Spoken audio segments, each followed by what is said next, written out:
Salut à toi, ça me fait plaisir de te retrouver aujourd'hui pour qu'on puisse voir ce que Dieu veut nous dire dans la Bible ensemble. Et en ce qui me concerne, j'espère que ce sera la dernière fois que je te verrai derrière l'écran parce que je me réjouis de te retrouver un de ces prochains dimanches pour de vrai.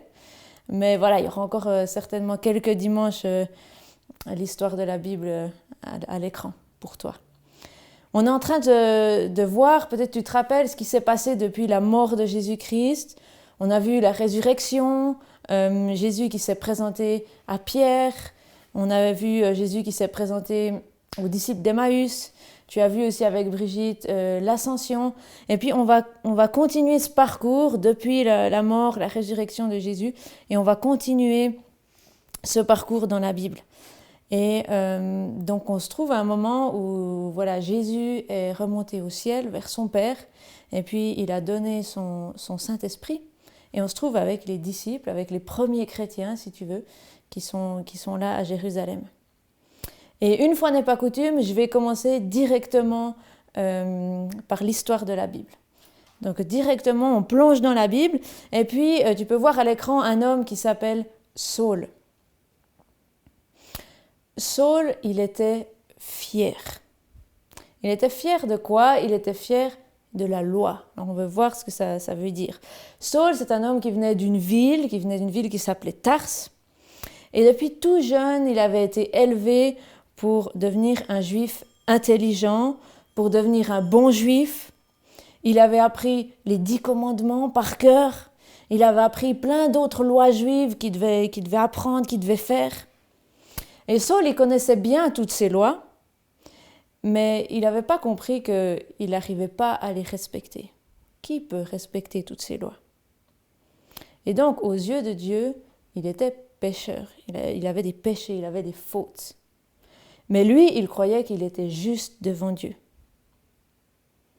Plus tard, Saul, il avait aussi étudié comment est-ce qu'on offre les sacrifices. Tu sais, dans l'Ancien Testament, Dieu demandait qu'on offre des animaux en sacrifice, etc.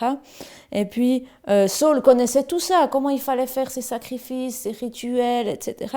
Mais au lieu de réfléchir à ce que ça voulait dire, ces sacrifices, ça voulait dire qu'il y aurait une fois un grand sacrifice, celui de Jésus-Christ. Au lieu de réfléchir à cela, il accordait du sens seulement à comment on faisait les sacrifices, et puis il fallait faire tous les sacrifices, mais pas à qu'est-ce que ça voulait dire. Et il croyait que quand il faisait des sacrifices, ou quand le peuple faisait des sacrifices, ça le faisait bien voir de Dieu. Et je t'invite à réfléchir à cela. Est-ce que des fois, on n'est pas un petit peu comme Saul? On est fier d'avoir bien compris la Bible, on est fier d'aller à l'église, on est fier de faire ceci, on est fier de faire cela, qui sont des bonnes choses, hein, c'est bien d'aller à l'église. Mais on oublie que Dieu, il veut nous parler vraiment à notre cœur. On oublie qu'on a besoin aussi du pardon de Dieu. C'est pas parce qu'on va à l'église et puis qu'on a lu notre Bible ce matin que c'est bon, qu'on est juste devant Dieu. Alors ce matin, je t'encourage à ouvrir grand tes oreilles, mais aussi à venir devant Dieu avec une attitude d'humilité. On veut écouter ce que Dieu veut nous dire. On sait qu'on n'est pas juste devant Dieu, mais on sait qu'on peut recevoir son pardon et qu'il veut nous parler. Alors je vais prier. Merci Seigneur de pouvoir venir devant toi. Et c'est vrai, on veut reconnaître qu'on n'est pas juste devant toi, on n'arrive pas à respecter tous les commandements, mais merci parce qu'on peut avoir le pardon auprès de toi. Et on veut venir dans une attitude d'humilité. On ne veut pas croire qu'on a tout compris ou que parce qu'on écoute la vidéo de l'école du dimanche, on est quelqu'un de bien. Mais on veut venir humblement devant toi et écouter ce que tu veux nous dire ce matin. Je te prie de parler à nos cœurs, s'il te plaît. Amen. Si on en revient à notre homme, Saul, je te promets que si toi et ta famille, vous êtes chrétiens, je te promets que vous n'auriez pas trop aimé rencontrer cet homme et tu vas comprendre pourquoi. En tout cas, moi, je n'aurais pas aimé rencontrer cet homme. Un jour, il y a des personnes qui n'aimaient pas les chrétiens et ils ont décidé de lapider l'homme que tu vois sur l'image qui s'appelle Étienne. Étienne, c'était un chrétien fidèle. Ils ont décidé de lui lancer des pierres jusqu'à ce qu'il meure. Et il est écrit dans la Bible, les témoins, donc tous les gens qui étaient là, qui regardaient Étienne mourir, avaient déposé leurs vêtements aux pieds d'un jeune homme appelé Saul. Et la Bible dit, Saul approuvait l'exécution d'Étienne. Saul était d'accord qu'on mette à mort Étienne. Donc vous voyez, Saul, il soutenait le fait que les chrétiens soient mis à mort. Il était pour ça, il était pour que les chrétiens soient mis à mort. C'est pour ça que je vous disais que j'aurais pas aimé le rencontrer. Et non seulement Saul était d'accord que Étienne meure, mais lui-même, il faisait beaucoup de mal aux chrétiens. Il les arrêtait, il les emprisonnait. Et plus le temps passait, plus Saul était motivé à arrêter les chrétiens. Pourquoi est-ce que Saul voulait arrêter les chrétiens? Eh bien, les chrétiens disent que le sacrifice de Christ à la croix, quand Jésus est mort à la croix, c'est quelque chose qui est très important. Et du coup, on n'a plus besoin de faire les sacrifices de l'Ancien Testament. Et que ce sacrifice de Jésus-Christ est important. Et ça, j'imagine que Saul, il ne voulait pas le croire. Je pense aussi que les chrétiens disent que si on veut ils disent qu'on a besoin d'un sauveur parce qu'on a péché. Et ça, Saul ne veut pas le reconnaître. Lui, il pense qu'il est juste, qu'il accomplit la loi, qu'il est quelqu'un de bien. Il y avait peut-être d'autres raisons pourquoi Saul voulait tuer les chrétiens, mais je pense qu'il y avait ces raisons-là. Et Saul était vraiment furieux contre ces chrétiens, il voulait en faire emprisonner un maximum. Si bien que les chrétiens de Jérusalem ont commencé à fuir. Donc après le meurtre d'Étienne, beaucoup de chrétiens de Jérusalem ont fui. Ils sont allés dans les villes alentours parce qu'on leur faisait du mal, ils étaient persécutés à Jérusalem. Et quand Saul a appris que les chrétiens avaient quitté Jérusalem, qu'ils étaient allés dans les autres villes et que même dans les autres villes, ils annonçaient l'évangile. Et il y avait des nouveaux chrétiens dans les autres villes. Il était vraiment furieux. La Bible nous dit qu'il respirait le meurtre. Il avait envie de tuer ces chrétiens. Il était déterminé à les arrêter. Voilà Saul qui va vers le grand prêtre et il lui demande l'autorisation pour aller à Damas. Damas, c'est une ville un peu plus loin de Jérusalem où il y a beaucoup de chrétiens qui avaient fui justement. Il lui dit, grand prêtre, est-ce que je peux aller à Damas pour arrêter tous les chrétiens et les mettre en prison? Et le grand prêtre lui donne l'autorisation d'aller à Damas. Et il part sur le chemin de Damas avec ses compagnons, quand tout à coup, une immense lumière vient du ciel et il tombe par terre.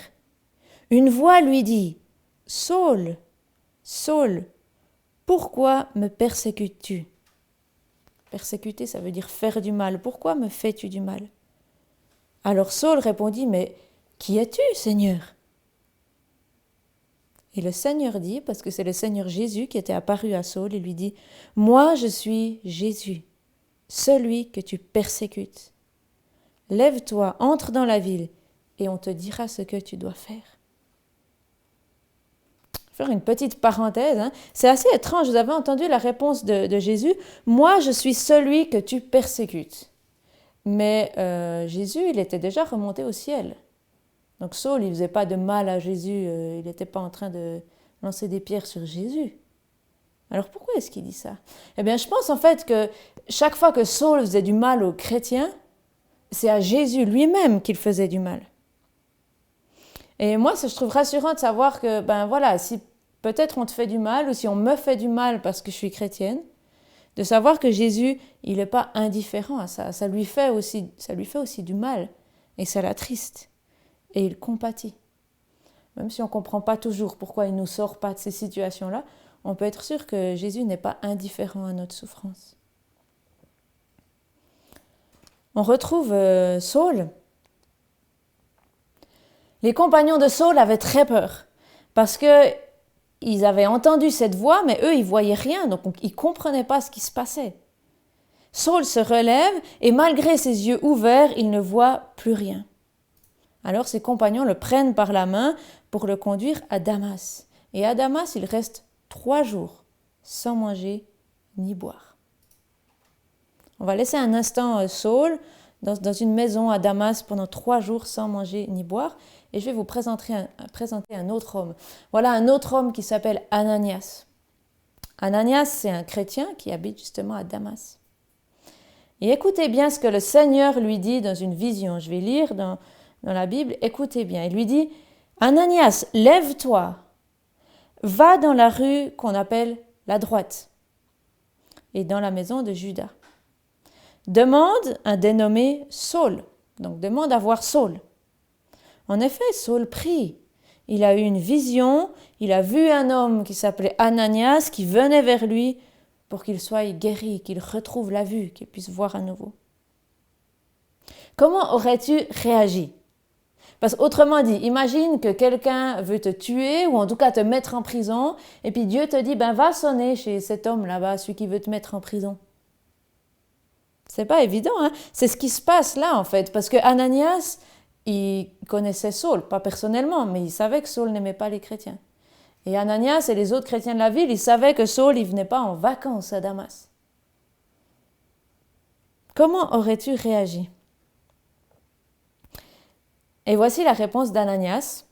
Écoute bien. Seigneur, j'ai appris de beaucoup tout le mal que cet homme, Saul, a fait aux chrétiens à Jérusalem. Et ici, il a tous les pouvoirs pour arrêter tous ceux qui font appel à toi. Autrement dit, Seigneur, t'es bien sûr, je veux t'obéir, je veux croire en toi, mais là, c'est quand même un peu compliqué ce que tu me demandes. Et moi, je t'encourage à dire à Dieu quand tu as des doutes, quand tu n'arrives pas à lui obéir, que tu trouves trop difficile de lui obéir.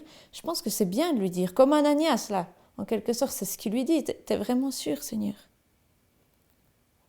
Mais on voit aussi qu'Ananias a une attitude de soumission. Parce que voici ce que Dieu lui répond. Vas-y, Ananias, car cet homme, Saul, est un instrument que j'ai choisi pour faire connaître mon nom aux non-juifs, aux rois, aux Israélites.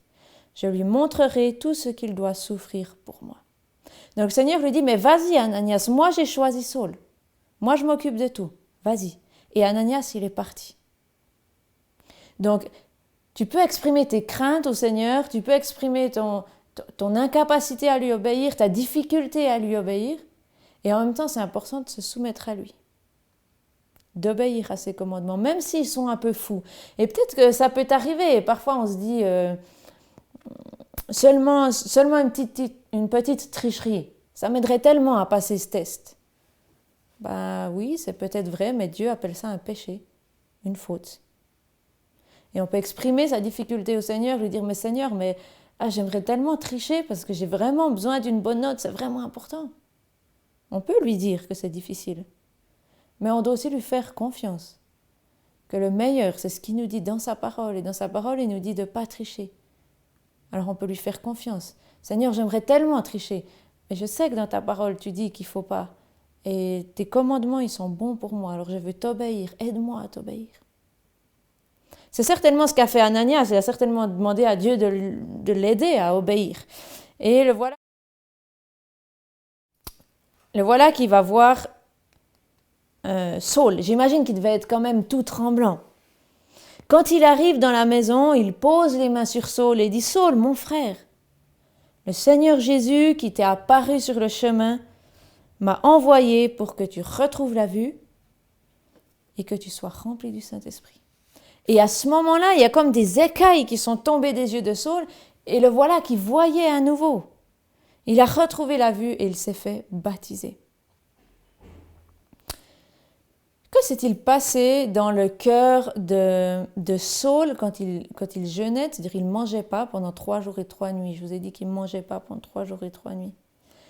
La Bible ne dit pas en détail tout ce qui s'est passé dans le cœur de Saul, mais quand on lit toutes les lettres qu'il a écrites dans la Bible, on comprend que certainement pendant cette période-là, il y a eu un changement radical dans son cœur. Je pense qu'il a dû reconnaître qu'il était pécheur, qu'il avait fait des fautes, qu'il n'arrivait pas à respecter la loi. Cette loi qui se disait « Ah, moi j'arrive tellement bien à respecter la loi », mais il a dû se rendre compte qu'il n'arrivait pas. Certainement, il a dû se rendre compte que toutes ces bonnes actions, tous ces sacrifices, tous ces rituels n'arrivaient pas à le sauver, parce que seul Jésus-Christ pouvait le sauver. Et depuis ce moment-là, ce Saul qui persécutait, qui faisait du mal aux chrétiens, il a accepté d'endurer beaucoup de souffrances pour son sauveur. Est-ce que tu sais le nom que va avoir Saul? Saul, il va changer de nom. Est-ce que tu sais le nom qu'il va avoir? Ouais, il va s'appeler Paul. Saul, il va s'appeler Paul après sa conversion. Et tu vois, Dieu est venu parler personnellement à Saul. Il l'a arrêté sur son chemin. Stop! Pour qu'il se tourne vers lui. Et c'est la même chose pour nous. Et si tu ne connais pas encore Jésus-Christ, Jésus-Christ t'appelle aujourd'hui. Stop sur ton chemin de vie. Stop, arrête-toi, réfléchis. Alors, il n'y a pas forcément la lumière, l'aveuglement et toutes ces choses-là. C'était particulier pour Saul. Mais Jésus t'arrête aujourd'hui par sa parole, par l'enseignement de ce matin. Stop, réfléchis. Est-ce que tu te rends compte qu'une conversion, que le fait de devenir chrétien, c'est un événement spectaculaire? Il n'y a pas toujours la lumière, les visions comme pour Saul, etc. Mais c'est spectaculaire parce que Dieu change le cœur, il change à l'intérieur le cœur d'un homme, d'une femme. Et ça, c'est quelque chose d'extraordinaire, de spectaculaire. Et souvent, nous sommes comme Saul. Et peut-être tu es comme Saul. Moi, je suis souvent comme Saul. Est-ce que tu n'as jamais pensé, comme Saul, que finalement, tu es quelqu'un de pas si mal? Tu vas à l'école du dimanche, tu écoutes même les vidéos en confinement. En général, tu mens pas, tu essayes de pas trop critiquer les gens, c'est pas mal. Mais si tu as déjà réfléchi, la loi de Dieu, c'est bien plus que ça. La loi de Dieu, c'est par exemple aimer Dieu de tout ton cœur, de toute ton âme, de toute ta force, de toute ta pensée, et aimer ton prochain comme toi-même. Est-ce que tu arrives à faire ça, toi? Eh bien, moi, j'y arrive pas. Et tout comme Saul, je dois reconnaître que j'y arrive pas. Et pour Saul, c'était difficile de reconnaître que tous ses sacrifices, que tout ce qu'il avait fait ne pouvait pas le sauver. Et pour moi, c'est difficile aussi de reconnaître que tout ce que je fais ne peut pas me sauver, que je ne suis pas une personne bien, mais que j'ai fait des péchés.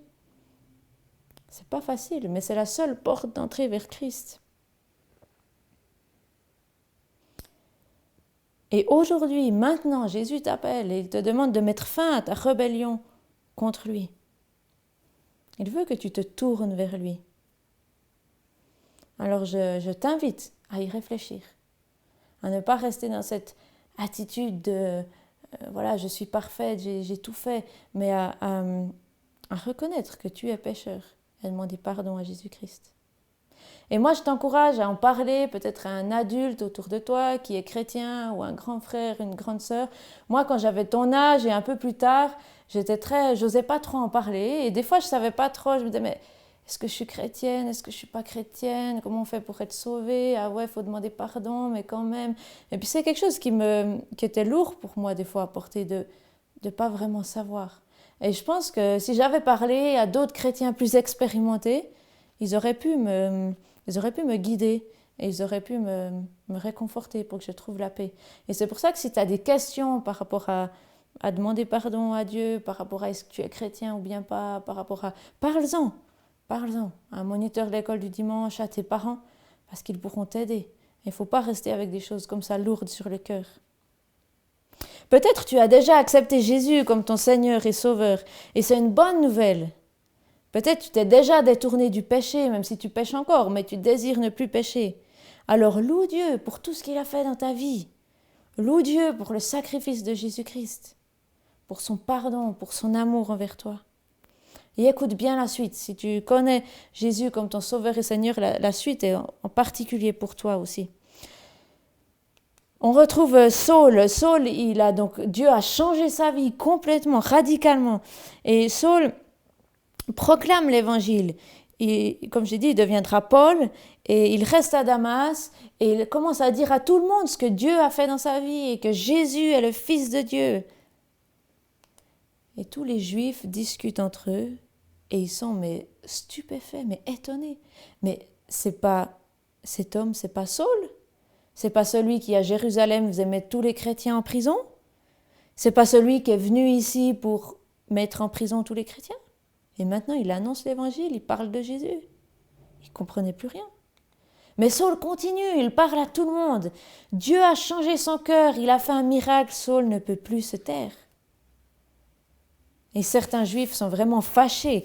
Ils font surveiller toutes les portes de la ville pour pouvoir tuer Saul quand il sortira de la ville. Mais Saul a eu vent, il savait que toutes les portes de la ville étaient gardées. Et les disciples l'ont descendu dans un panier le long de la muraille de nuit pour qu'il puisse se sauver. Il va rejoindre Jérusalem. Et on voit bien que Saul va partout partager la bonne nouvelle, va dire partout ce que Dieu a fait dans son cœur. Alors si toi tu es déjà chrétien, il n'y a pas d'âge minimum, de formation minimum pour parler de Dieu. Parle de Dieu à tes amis, de ce qu'il a fait dans ta vie. Et c'est vrai, c'est difficile. Moi, j'ai envie de dire, ne prends pas exemple sur moi, surtout, parce que moi, j'ai de la peine, vraiment. Mais en même temps, on est tous en chemin, on a tous à apprendre. Et on peut aussi demander à Dieu qu'il nous donne la force, la sagesse, pour savoir quand parler de lui. Ce n'est pas toujours le bon moment, mais savoir quand il faut parler de lui, à qui, comment. Et surtout, moi, je t'encourage à prier pour toutes les personnes autour de toi qui ne connaissent pas Dieu, qui n'ont pas ce pardon, qui n'ont pas cette relation avec Dieu. Prie pour eux, pour que Jésus change leur vie aussi. Voilà, je vais terminer par prier. Seigneur, merci parce que ce matin, tu nous montres ton salut, parce que Jésus-Christ est mort à la croix pour nous. Et je te prie vraiment de briser notre orgueil, de briser notre manière des fois de croire qu'on a tout juste, qu'on est parfait, qu'on puisse reconnaître qu'on est pécheur, qu'on puisse te demander pardon, recevoir ta grâce, recevoir la joie. Je te prie cela pour chacun d'entre nous et je te remercie pour l'œuvre que tu fais dans nos cœurs. Et Seigneur, je te prie pour toutes les personnes, tu vois les gens autour de moi, tu vois les gens autour des enfants qui regardent la vidéo, tous ceux qui ne te connaissent pas autour de nos familles, que tu puisses toucher leur cœur, que tu puisses les appeler à toi et qu'ils puissent devenir chrétiens, s'il te plaît, Seigneur. Amen. Avant de terminer, je vais encore te présenter deux choses sur la prochaine. Voilà, là on voit le mur de prière. Je te rappelle ce mur de prière que Valentin avait présenté une fois. Tu vois, il y a les différentes pages. Donc en dessous de la vidéo, quand tu es sur YouTube, en dessous de la vidéo, tu as le lien pour accéder à ce carnet de prière. Tu peux imprimer ces feuilles et les coller à une place chez toi. Et le but, c'est de pouvoir prendre ces différents sujets de prière. Tu vois, il y en a un, c'est reconnaissance. Reconnaissance, c'est quand on dit merci. Donc tu peux dire merci Seigneur pour, puis tu peux tirer un petit trait, puis tu peux être pour ma famille, pour ceci, pour cela. Il y en a un autre, c'est la demande de pardon. Je te demande pardon Seigneur pour, et puis tu peux mettre d'autres idées. Et puis c'est pour t'aider à prier. Donc moi, si peut-être tu l'as déjà fait, peut-être pas, mais si tu ne l'as pas fait, je t'encourage à imprimer ça, à pouvoir le mettre dans ta chambre, et puis ça t'aidera à prier. Et puis une dernière chose aussi, j'ai choisi un chant pour finir cette vidéo. Alors en dessous de la vidéo YouTube, de nouveau, tu auras le lien pour écouter le chant. Donc je t'encourage à aller écouter ce chant.